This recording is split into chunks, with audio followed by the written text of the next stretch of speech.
రాష్ట్రంలో రానున్న 4 రోజులు ఉష్ణోగ్రతలు పెరుగుతాయని వాతావరణ శాఖ అంచనా వేసింది. సాధారణం కంటే 2 నుంచి 3 డిగ్రీల ఉష్ణోగ్రత ఎక్కువగా నమోదవుతాయని హెచ్చరించింది. వారం నుంచి పలు ప్రాంతాల్లో కురుస్తున్న వర్షాల వల్ల వేడి గాలులతో పాటు ఉష్ణోగ్రతలు తగ్గాయి. అలాగే ఈ నెల 30 వరకు వర్షాలు పడే ఆస్కారం లేదని, పొడి వాతావరణం ఉంటుందని తెలిపింది.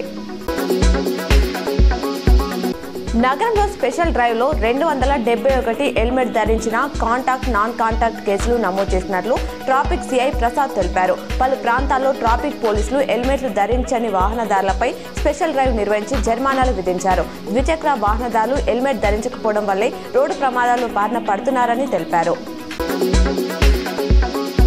తిరుమలలో భక్తుల రద్దీ భారీగా పెరిగింది. శ్రీవారి దర్శనానికి 24 గంటల సమయం పడుతుంది. భక్తుల క్యూ లైన్ ఎంబీసీ వరకు ఉంది. ఇక శ్రీవారిని నిన్న 64,252 మంది భక్తులు దర్శించుకున్నారు. వాళ్ళు 25,943 మంది తలనీలాలు సమర్పించారు. ఉండి ద్వారా రూపాయలు 3.68 కోట్ల ఆదాయం లభించిందని టీటీడీ అధికారులు తెలిపారు. గత 5 రోజులుగా తగ్గుముఖం పట్టిన బంగారం ధరలు ఇవాళ స్వల్పంగా పెరిగాయి. హైదరాబాద్ బులియర్ మార్కెట్లో 22 క్యారెట్ల 10 గ్రాముల గోల్డ్ రేటు రూపాయలు 100 పెరిగి రూపాయలు 81,950కు చేరింది. 24 క్యారెట్ల 10 గ్రాముల పసిడి ధర రూపాయలు 110 పెరగడంతో రూపాయలు 89,400 వద్ద కొనసాగుతుంది.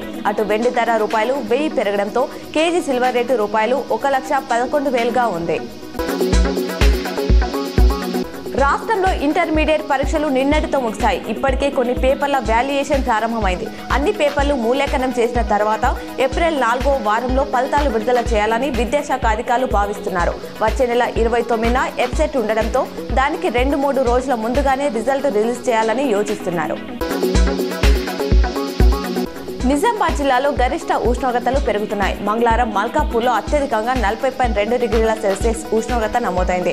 అటు నిజామాబాద్ పట్టణం, మంచిప, కోటగిరిలో 40, మొస్రా 39.9, దర్పల్లి, లక్ష్మాపూర్లో 39.8, ఎడపల్లి, మెండోరా 39.7, ఎర్రగట్ల, పెరిగిట్, మోర్దాన్ 39.5, వేంపల్లి, వైల్పూర్ 39.3, సిరికొండ, ముక్కాల్, కమ్మర్పల్లి, తుంపల్లి 39.2, మాచర్ల, భీమ్గల్లో 39.1 సెల్సియస్ డిగ్రీ ఉష్ణోగ్రత నమోదైంది. టెక్నాలజీని వినియోగించి దేశానికి అవసరమయ్యే ప్రయోగాలను ప్రదర్శించాలని జిల్లా విద్యాశాఖ అధికారి అశోక్ పిలుపునిచ్చారు. మంగళవారం నగరంలోని కాకతీయలో టెక్ ట్రోనిక్ రోబో ఎక్స్పో కార్యక్రమాన్ని ఆయన ప్రారంభించారు. విద్యార్థులు ప్రదర్శించిన ప్రదర్శనలను పరిశీలించారు.